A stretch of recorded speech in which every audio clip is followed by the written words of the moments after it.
Bonsoir à tous, bienvenue sur Monaco Info si vous nous rejoignez. Nous sommes le samedi 14 juin et voici les titres de l'actualité. La fête bat son plein sur la place du Palais Princier. Ce week-end est marqué par la 6e rencontre des sites historiques Grimaldi. Nous serons en duplex avec Cyril Piazza, le président de l'association regroupant ces territoires partagés entre France et Italie. Le festival de télévision de Monte-Carlo a ouvert ses portes hier soir. Plusieurs célébrités ont pris la pause sur le tapis bleu. Une de nos équipes était sur place pour la cérémonie d'ouverture et dans la fan zone ce matin. La semaine philo suit son cours. Nous recevrons également dans ce 19h Géraldine Mühlmann, la philosophe et journaliste, a pris part à plusieurs débats. Et puis nous nous rendrons à Darlington où les rugbymen du Monaco Impies et l'équipe féminine, le Monaco Moussa, s'apprêtent à disputer leur dernier tournoi de la saison. Reportage de nos envoyés spéciaux sur place à suivre dans ce journal. La place du Palais Princier est en fête à l'occasion de la 6e rencontre des sites historiques Grimaldi ce week-end. De nombreuses animations, dégustations et bien d'autres surprises sont proposées aux petits et aux grands pour un véritable voyage au cœur de l'histoire et des territoires. Ce matin, le couple princier est venu saluer les différents exposants avec les jeunes princes. Reportage d'Émilie Flamin et Thomas Deus. De la province de Parme jusqu'au Var en passant par la Haute-Loire, autant de lieux appartenant au réseau des sites historiques de Monaco, fondé il y a maintenant 10 ans. Les déplacements réguliers que j'effectue en réponse aux invitations des élus locaux dans cette France des territoires qui nous est chère, mais aussi dans la péninsule italienne, sont bien sûr des moments de convivialité, d'histoire et de mémoire, mais aussi des temps de rencontre avec les citoyens, d'échange avec les forces vives. La particularité de tous ces lieux, les liens familiaux qui les unissent avec la principauté, comme le village de Bardi en Italie. Nous sommes ici aujourd'hui pour vous montrer nos excellences, nos territoires et aussi les liens entre la famille Landi et la famille Grimaldi. Ou encore le village d'Olioul dans le Var. Bonjour, bienvenue à Olioul. On a retrouvé une plaque de l'évêque Grimaldi dans l'église d'Olioul et après différentes recherches avec nos services d'archives, il s'avère que l'évêque est venu rendre visite à son frère qui avait un château à Olioul et qui a actuellement une école. L'école du château et du coup malheureusement il est décédé lorsqu'il est allé rendre visite à son frère et c'est pourquoi nous avons retrouvé cette plaque dans l'église. Et quoi de mieux pour représenter ces territoires que de mettre en avant leur terroir ? On a plusieurs artisans qui viennent représenter le village. On a un glacier qui a été champion du monde, une femme qui fabrique des savons et des bougies. On a également des fabricants de pâtes, de whisky. Donc c'est bien de mettre en avant, c'est l'objectif, les artisans de la commune. Durant ces rencontres, des prix ont été remis pour les maires de ces villages, un moyen encore de les unir avec la principauté. Et pour nous parler précisément de l'association des sites historiques Grimaldi dont il est le président, nous recevons Cyril Piazza. Bonsoir. Bonsoir. L'objectif de ces rencontres organisées pour la 6e fois est de célébrer et mettre en valeur les anciens fiefs des Grimaldi.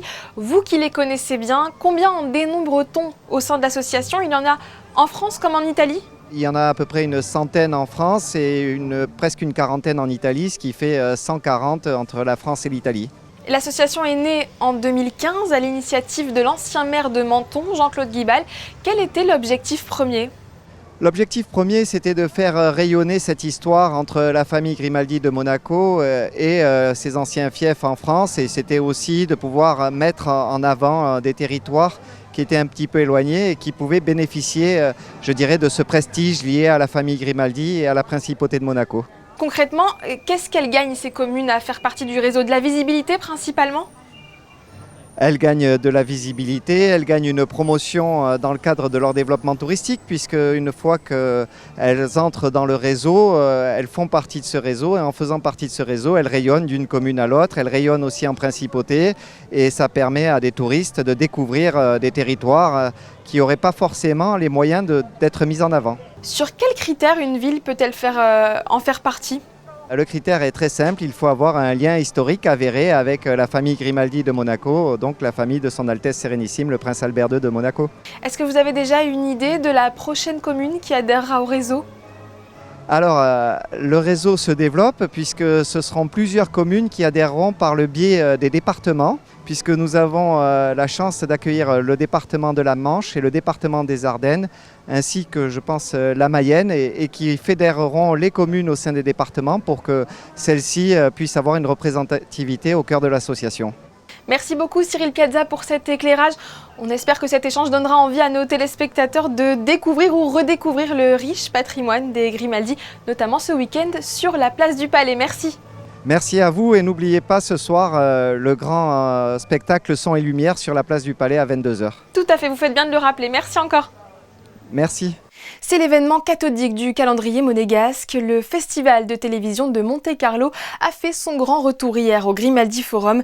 Comme à l'accoutumée, de nombreuses stars du petit écran ont foulé le tapis bleu lors de l'ouverture de cette 64e édition à laquelle le prince Albert II a participé. Acteurs, producteurs, réalisateurs, Léa Dutrouille et Thomas Deus leur ont tendu le micro. On se retrouve sur le Blue Carpet en direct du festival de télévision de Monte-Carlo. La prestigieuse récompense des Nymphes d'Or fait son grand retour pour la 64e édition du festival. Au programme des avant-premières mondiales, des conférences, des hommages et aussi des fan zones. Mais avant de commencer cette aventure sur Monaco Info, nous vous proposons de redécouvrir vos meilleures stars du petit écran en direct. Je fais du cinéma, je fais de la télé. J'essaye de faire plus du cinéma de possible parce que le cinéma il a le côté subversif que le télé manque. Et donc je suis très excité par Netflix, par les plateformes parce qu'ils remontent le niveau pour chaque pays domestique et leur cinéma. J'ai fait un truc qui s'appelle Rivage l'année dernière qui est très ambitieux pour France 2, donc ça change. Je ne prends pas ce métier au sérieux. Mais quand tu as l'occasion de faire des beaux films, eh ben, c'est ça qu'il faut défendre. Je suis là pour ça essentiellement, pour les rencontrer. Et puis je pense qu'ils ont fait le déplacement exprès, donc c'est au moins ça. Et je suis très heureuse d'être ici parce que je suis déjà venue jouer ici plusieurs fois et j'aime beaucoup cette ville et j'ai jamais participé au festival, donc je suis contente de découvrir. Ça me fait plaisir. Voilà. Il y a des gens qui rejettent d'un revers de la main éventuellement certaines récompenses. Je suis l'absolu inverse. On peut vivre sans, moi je vis mieux avec, donc j'accepte. Ça me fait plaisir, d'abord parce que ça veut dire qu'au fond, ils se souviennent de moi, même à mon âge. Et ça veut dire que je fais partie de la famille, de mes collègues, du métier, voilà. Donc c'est un honneur et c'est un bonheur. Et j'espère que ça va durer encore un petit moment. On va voir. La plus belle rencontre de ma carrière, c'est Ingrid Chauvin. Évidemment, elle est juste à mes côtés, donc voilà. La plus belle en ce moment entre Ingrid et Alexandre Brasseur sur Demain nous appartient. On a passé 3 semaines merveilleuses à travailler énormément, mais à travailler dans la bienveillance, dans le bonheur de se retrouver. Ils étaient tous venus sur Léo Mattei et je me devais de leur rendre la politesse et voilà, c'est la famille, donc je suis très heureux. Ouais.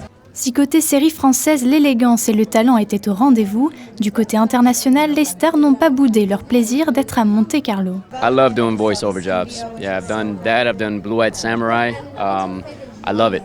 It's wonderful to bring life to a character. I guess before they have a face. It was nerve-wracking at first, but now I love it.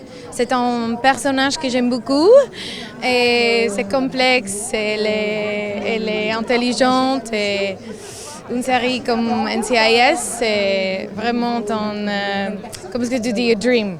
J'aimerais jouer quelqu'un qui est complètement fou. That's always fun. Okay. Yeah. I want to pick up the language because I think it's such a sexy language. I want to pick it up, but it's hard. You know, I've been here for a day and it's hard, but I'm trying. Well, we're going to screen everything all together and then we're going to have some lunch in the middle so that we can talk about everything. And I think we've already talked a lot about hearing everybody's voice and really understanding what each other mean by what they feel and say. Judith has already led the way in terms of what her hopes are for how we communicate and how we connect over this material. I've never considered winning anything ever, so it's really cool to be here and to feel recognized is really an honor. C'est ensuite au tour du prince Albert II de fouler le tapis bleu pour ensuite pouvoir remettre les récompenses aux invités d'honneur. Le festival est entièrement gratuit et idéal pour y venir en famille et donc voir ses vedettes préférées. L'événement se terminera le 17 juin ici, au Grimaldi Forum. Le festival de télévision, c'est aussi l'occasion pour les fans de rencontrer les acteurs qu'ils suivent parfois quotidiennement à travers leurs écrans. Sarah Villemain et Lionel Bernardi se sont glissés dans la fan zone investie ce matin par les têtes d'affiche de Demain nous appartient. Pendant cette 64e édition du Festival de télévision de Monte-Carlo, plusieurs fan zones ont été organisées pour permettre aux passionnés de séries de rencontrer leurs acteurs préférés. Ce matin, de nombreux fans de la série Demain nous appartient étaient présents pour rencontrer les 4 comédiens principaux de la quotidienne diffusée sur TF1. Pendant plusieurs heures, ils ont pu obtenir des autographes, prendre des photos et échanger avec eux dans une ambiance chaleureuse. Pourquoi êtes-vous venu aujourd'hui à la fan zone ? C'est surtout pour les dédicaces de Demain nous appartient et aussi pour la nouvelle série Nouveau Jour qui va sortir sur M6. Je suis venue pour Demain nous appartient parce que c'est une série que je regarde depuis que ça a commencé et j'adore les acteurs. Ah, c'est super chouette et puis le fait que ça soit gratuit au moins ça permet que tout le monde puisse en profiter en fait, donc ça c'est assez chouette. Ouais. J'aime bien aussi pouvoir échanger sur les ressentis que j'ai eus en voyant des séries avec les acteurs qui seront présents, donc Jean-Luc Reichmann je l'ai vu sur la scène du théâtre, plus bon après bien évidemment dans le jeu télévisé, mais c'est très agréable de pouvoir échanger, de donner les émotions qu'on a pu avoir à l'époque. Je viens tous les ans au festival et c'est toujours un enrichissement. Et aussi, j'adore aussi la série Amour, Colère, Beauté, donc il y a ça aussi qui compte. Et je rencontre des personnes intéressantes, des échanges, c'est très fructueux intellectuellement et culturellement. Cet événement est également une occasion pour les acteurs de rencontrer leur public d'une manière plus intime. Ingrid Chauvin, Jean-Luc Reichmann, Alexandre Brasseur et Alice Varela, les visages emblématiques de la série, sont ravis de participer à des moments de partage comme celui-ci. Ce festival nous permet d'être à la rencontre des vrais téléspectateurs. Il ne faut pas oublier, parce que là, on peut pas mentir, on ne peut pas se tromper. Quand on voit les sourires bienveillants, et tout le monde nous dit « mais il nous tarde de savoir ce que vous allez faire dans cette arche de DNA ». Et c'est vrai que c'est une grande surprise. Déjà qu'on m'a proposé ça et que je sois avec des amis, mais des vrais. Vous savez, l'amitié, c'est un sentiment qui est très très très très fort. La jeune actrice Alice Varela présente lors de cette rencontre l'occasion pour elle d'annoncer son grand retour dans la série après une pause d'1 an et demi. Et ce n'est pas fini, d'autres séances de dédicaces sont prévues tout au long de ce week-end consacré à la télévision à Monte-Carlo. Rendez-vous demain à 10h avec les équipes d'Un si grand soleil. Il est là le soleil monégasque. Merci Théo. Depuis mardi et jusqu'à demain, des réflexions autour du thème de la vérité sont menées dans le cadre de la semaine Philo Monaco.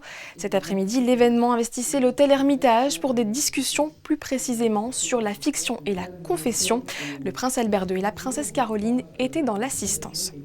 Et pour terminer cette page sur Philo Monaco, nous avons le plaisir de recevoir aujourd'hui une philosophe, professeure de sciences politiques, spécialiste du journalisme et de la démocratie, auteure de plusieurs ouvrages de référence sur les médias et la parole publique. Elle est avec nous pour évoquer le phénomène des fake news. Bonsoir Géraldine Mühlmann. Merci de m'avoir reçue dans ce journal. Vous avez abordé différents thèmes autour du mensonge et de la fake news notamment. Que vous inspire ce sujet ? Alors la question des fake news m'intéresse depuis longtemps puisque j'ai travaillé sur l'histoire du journalisme et je me suis replongée sur ce problème et sur au fond la vengeance de la rumeur, si j'ose dire, qui à la faveur d'un certain état des médias, des réseaux sociaux, se diffuse extraordinairement. La rumeur, c'est un phénomène humain très ancien, mais nous sommes dans un moment où il y a énormément de conversations, on n'a jamais autant bavardé les uns avec les autres, et fake news, rumeurs, se sont invités, et le journalisme qui s'était donné pour tâche de précisément combattre la rumeur, c'est tout à fait clair, par exemple à la fin du 19e siècle, a perdu une certaine crédibilité auprès de beaucoup de gens. C'est une crise très grave et les fake news sont sur le trône. Les différents canaux d'information ont-ils d'ailleurs modifié notre rapport avec la vérité ou amplifié ces théories du complot ? Nous bavardons beaucoup et vous savez, la conversation ordinaire, elle a tendance pour se poursuivre à éviter les sujets qui fâchent, voire ce que le sociologue Max Weber appelait les faits inconfortables. Et donc je crois que cette situation actuelle, où on parle beaucoup, on commente énormément, où les réseaux sociaux permettent cela, d'ailleurs c'est assez extraordinaire sur le plan technique, ne favorise pas une narration correcte, minutieuse des faits, y compris des faits qui dérangent telle ou telle opinion. Est-ce que vous pensez que le journalisme est aujourd'hui en crise de légitimité? Et si oui, comment la philosophie peut-elle aider à repenser cette légitimité? D'une façon générale, je suis philosophe de formation, et je ne crois pas que la philosophie puisse sauver le monde. Je n'ai jamais pensé une chose pareille. Je pense d'ailleurs qu'elle n'est pas là pour rassurer, mais plutôt pour inquiéter. Donc, que peut faire la philosophie? À mon avis, pas grand-chose. Je suis vraiment navrée. Elle peut juste faire réfléchir à ce qui se passe. Et ce qui permettra d'améliorer les choses, ce sont d'autres courants, des mouvements dans la société, peut-être la nouvelle génération qui aura, avec les réseaux sociaux et les images qui circulent, un rapport beaucoup plus instruit. Ils savent très bien qu'il existe ce qu'on appelle du deep fake, c'est-à-dire des images totalement trafiquées, et ça ne se voit plus du tout. On peut faire parler n'importe qui par une intelligence artificielle. Aujourd'hui, la technologie permet de faire des choses extraordinaires, et je crois que la jeune génération en est consciente et sera prudente davantage que nous, même si d'ici là, nous aurons, je le crains aussi, plusieurs catastrophes. Merci beaucoup Géraldine Mühlmann pour cet échange passionnant. Merci à vous. Ambiance festive également hier sous le chapiteau de Fontvieille pour le dîner-spectacle Chicken Show Dance au profit de Fight Monaco. Un chèque de 15 000 € a été remis en début de soirée à l'association portée par la princesse Stéphanie. Nous y étions.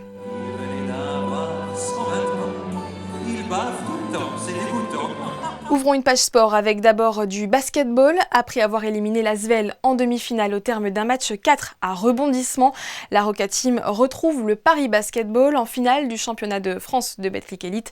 C'est un remake de l'année dernière et les Monégasques comptent bien rafler un 3e titre de champion de France consécutif.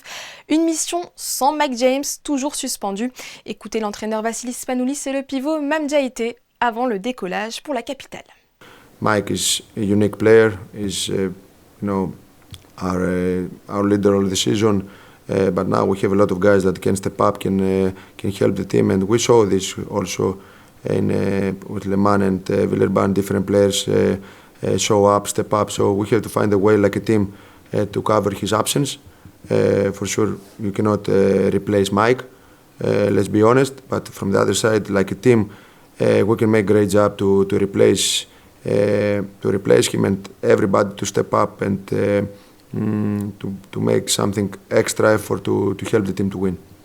On est assez confiant sur le fait qu'on a ce qu'il faut pour pouvoir répondre à leur intensité. On pense qu'on est plus athlétique qu'eux, plus physique qu'eux également. Donc on va insister dessus, les empêcher de prendre de l'euphorie et les forcer un maximum à jouer sur du demi-terrain. Si on arrive à faire ça, je pense qu'on se donne de grandes chances de gagner. On veut finir bien avec un trophée. Parce que faire tout ce qu'on a fait et encore une fois perdre sur une finale, ça sera quand même ça fait une saison blanche et on a envie de finir de la meilleure des manières. Et un trophée de champion de France, je pense qu'avec ce trophée, on sera en mesure de se poser la question si ce n'est pas l'une des meilleures saisons de Monaco. Et le coup d'envoi de la première rencontre sera donné demain à 16h30 à l'Adidas Arena de Paris. Nous y reviendrons dans nos éditions. Les Monaco Impies, l'équipe masculine de rugby à 7 et les Monaco Moussa, l'équipe féminine, sont actuellement en Grande-Bretagne pour participer au dernier tournoi de la saison. Ils en ont profité pour aller à la rencontre des élèves de la Red House School, un collège situé dans le nord-est de l'Angleterre. Sur place, Gaëtan Lebrun et Sylvain Péroumal. C'est pas tous les jours que l'on s'entraîne avec des sportifs de haut niveau. Au programme, exercices techniques, jeux collectifs, mais aussi discussions autour des valeurs du sport, comme le respect, l'engagement et la solidarité, des messages transmis avec passion par une équipe déterminée à inspirer la nouvelle génération. I think the message which was expressed by the teachers and also us, I think, is to sort of show the kids what's important in sport and teamwork, and hopefully inspire these kids as well, that maybe some of these want to be future rugby stars and they can see how athletes train and how hard it is to work together and work as a team. And yeah, I think it's more about inspiration, really, for us with the message that we're sending to the kids. Un moment inoubliable qui illustre parfaitement les actions menées quotidiennement par la Fondation Princesse Charlène et une belle illustration du pouvoir du sport au service de l'éducation. The Monaco Impies was created by my sister, Princess Charlene, and giving an opportunity to our Monaco players, and we've incorporated international players to help them as well. But with that, with our sports and education program, we incorporated a school, the Red House School, to share our values and our knowledge, giving these kids an opportunity to better themselves on and off the field. It's all about the respect, values, and also the culture. So we're very, very happy about this. Winning the tournament would be a bonus, but it's not always about winning, but sharing the knowledge and giving an opportunity. Having professionals come in, as a rugby player myself, asking them questions about how I can improve, maybe their experiences playing sports, it can help me through my journey, maybe some things I want to learn, some things I need to develop and stuff. So yeah, it was quite helpful getting to speak to all the players, and thank you. I learned a lot, so I learned foot patterns and how to pass a rugby ball. And lots of arm and leg work, and it was really helpful. There's a lot of values in sport. One main one is the teamwork that you can get from being in sport and helping others, and it's just easier to help in sport. Une initiative inspirante pour les Monaco Impies et Oumoussa qui ont montré que les plus belles victoires ne se jouent pas toujours sur le terrain. Chaque année, la Fédération monégasque de judo célèbre ses licenciés, son équipe pédagogique et ses bénévoles. Mais ce samedi, à l'espace Saint-Antoine, la fête du judo avait une saveur toute particulière. Les judokas médaillés aux Jeux des petits États d'Europe ont été célébrés sous le regard admiratif des jeunes pousses. Yannick Debever et Julien Philippot étaient à leur côté. Des poussins aux vétérans, tous les judokas monégasques étaient à la fête ce samedi à l'espace Saint-Antoine. Mais les stars, c'était bien eux, les médaillés des derniers Jeux des petits États d'Europe. En Andorre, les représentants monégasques ont récolté une moisson historique avec 8 médailles, dont 5 en or. Un succès qui représente tout le travail de la fédération et du club de judo. Alors pour nous, c'est déjà de la satisfaction et puis c'est aussi de la motivation pour tous ceux qui sont derrière aussi et qui vont vouloir faire comme ces judokas-là, ces médaillés. Et voilà, donc ça crée vraiment une émulation aussi et puis c'est une grande satisfaction. Et au-delà de tout ce qu'on peut avoir toute l'année, c'est une belle récompense aussi pour nos entraîneurs. Et puis au-delà d'une récompense, ce sont aussi des résultats qui mettent la lumière sur le judo et qui peuvent inspirer les prochaines générations. J'espère que tous les enfants de la principauté nous ont vus à la télé, nous ont suivis. Donc je sais qu'il y a des parents ici présents, mais je pense qu'il y a aussi dans les écoles des non-sportifs. Et peu importe le sport, j'espère que ça leur donnera envie de faire du sport. Et puis s'ils veulent essayer au judo, parce que pourquoi pas, on les accueillera avec bienveillance dès septembre. Les jeunes étaient également à l'honneur lors de cette fête du judo, décorés avec une nouvelle couleur de ceinture ou bien un trophée venant récompenser leurs résultats sportifs et leur attitude. Des enfants toujours plus nombreux sur les tatamis monégasques ces dernières années. Aujourd'hui, on est vraiment sur une courbe ascendante. On a plus de 300 licenciés cette année. Alors, il y a eu un effet Jeux Olympiques aussi, bien évidemment. Chaque année, après les Jeux Olympiques, on a un engouement. Et puis là, avec les Jeux des petits États, oui, certainement qu'en septembre, on verra de nouveaux inscrits et c'est très bien. Que ce soit lors de stages ou bien à l'année, la Fédération monégasque de judo accueille vos enfants à bras ouverts. Des enfants qui pourraient bien devenir, dans quelques années, les prochains médaillés internationaux. C'est en tout cas ce qu'on leur souhaite. Comme chaque samedi, c'est l'heure de la chronique US. Notre correspondante à New York a rencontré l'homme d'affaires monégasque Jean-Luc Alavena, mis à l'honneur par la French American Foundation, une organisation qui se consacre à renforcer les liens entre la France et les États-Unis. Bonsoir Alexandra Pani. Oui, bonsoir à vous. Je suis en compagnie cette semaine de Jean-Luc Alavena. Il a été le premier directeur de cabinet du prince Albert II il y a 20 ans. L'homme d'affaires monégasque entretient depuis plus de 40 ans des liens étroits avec les États-Unis. Il était l'un des prestigieux récipiendaires du gala des 50 ans de la French American Foundation cette semaine à New York. On revient avec lui sur son attachement à ce pays. C'est en plein cœur de Central Park, lieu emblématique new-yorkais, que Jean-Luc Alavena nous donne rendez-vous pour évoquer le prix qu'il reçoit ce soir-là de la French American Foundation, une association qu'il a présidée pour la branche française de 2010 à 2015. C'est une fondation très prestigieuse qu'a créée il y a 50 ans le président Giscard d'Estaing, venant rendre visite à Gerald Ford pour les cérémonies du bicentenaire américain et lui proposant une institution qui ferait en permanence le lien entre les États-Unis et la France et de manière un peu plus large l'Europe, puisqu'il s'agit de créer des liens entre les deux côtés de l'Atlantique. L'homme d'affaires monégasque avant cela fait partie de son programme Young Leader. Sur ce programme spécifique, il est effectivement fameux. Il existe depuis 1981. Chaque année sont sélectionnés 10 Français, 10 Américains entre l'âge de 30 et 40 ans qui ont déjà accompli des parcours significatifs, mais dont on sent que le leadership, la volonté de se développer, de faire, d'agir, vont les mener encore beaucoup plus haut. Et la Fondation organise ces séminaires du Young Leaders pour que des Français et des Américains se retrouvent, discutent, débattent, créent des liens qui seront très utiles au fil des années pour les deux côtés de l'Atlantique. Il y a une quinzaine d'années, rencontré sur la suggestion de son président un jeune banquier chez Rothschild qui faisait des fusions et acquisitions, qui m'a été signalé comme extrêmement prometteur et dont le nom inconnu à l'époque était Emmanuel Macron, qui a été sélectionné dans ce programme en 2012 et qui a suivi le parcours que l'on connaît. Une association qui a donc pour vocation de renforcer et animer les liens entre les deux pays. La branche américaine est actuellement présidée par l'avocat new-yorkais Ed Wallace. Jean-Luc a aidé moi quand je deviens le président du conseil ici d'expliquer en France pourquoi un avocat américain, pourquoi un avocat de New York. Et pour moi, ce soir est de dire merci Jean-Luc, pas pour moi personnellement, mais pour les deux organisations. Nous sommes plus forts parce que je crois le mot en français c'est éminence grise. Il travaille à l'ombre. Il n'est pas toujours au centre. Mais ce soir, c'est la soirée pour lui de dire merci.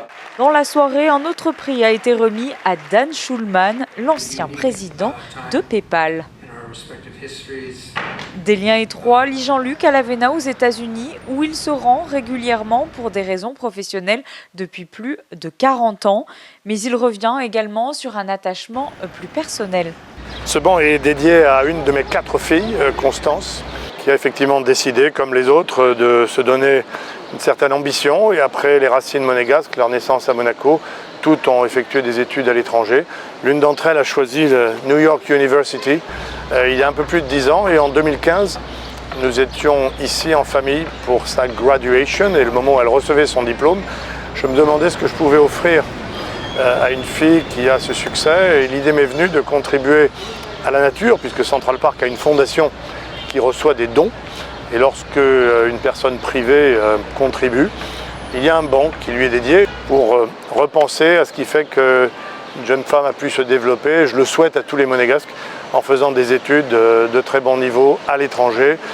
Et comme le disait notre prince souverain dans son discours du 12 juillet 2005, dont on commémorera bientôt les 20 ans, que les Monégasques aillent à l'étranger former leur parcours international et qu'ils reviennent le moment venu munis de ses compétences pour contribuer à l'essor de notre pays. Un message qu'il tenait à adresser à la jeunesse monégasque et qui pourra en inspirer un large nombre. Ce journal touche à sa fin et nous le refermons comme nous l'avons ouvert avec les photos de Manuel Vitali sur la place du Palais Princier aux côtés des différents représentants des sites historiques Grimaldi. Cette 6e rencontre s'achèvera demain. Merci pour votre fidélité à Monaco Info. Je vous retrouve demain à 18h30 pour une nouvelle édition. D'ici là, passez une excellente soirée.